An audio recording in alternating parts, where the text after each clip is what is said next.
வணக்கம். ஒரு சில நபர்கள் எல்லாம் திருத்தவே முடியாது. எனக்கு இது நெனச்சதும் அது ஞாபகம் வந்துடுச்சு. என்னன்னு பார்க்குறீங்களா? நெறைய பேர் சொல்ல கேள்விப்பட்டிருப்பீங்க. ஓகே. இருந்தாலும் இன்னொரு முறை சொல்றேன்.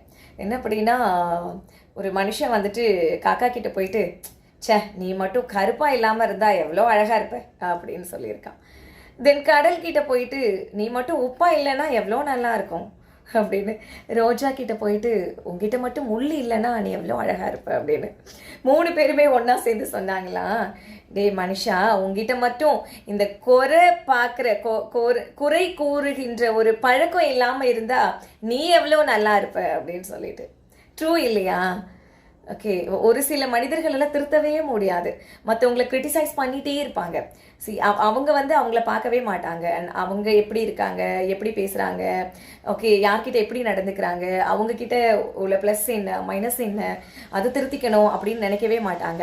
அடுத்தவங்கள எப்படி திருத்தலாம்? என்ன பண்ணலாம்? அப்படின்றதுலயே அவங்க குறியா இருப்பாங்க. திருத்துறது அப்படின்றத தாண்டி மற்றவங்கள எப்படி குறை சொல்றது, எப்படி அவங்கள டிமோட்டிவேட் பண்ணுறது அப்படின்னே ஒரு சில ஆட்கள் எல்லாம் தெரிஞ்சுட்டு இருப்பாங்க இல்லையா?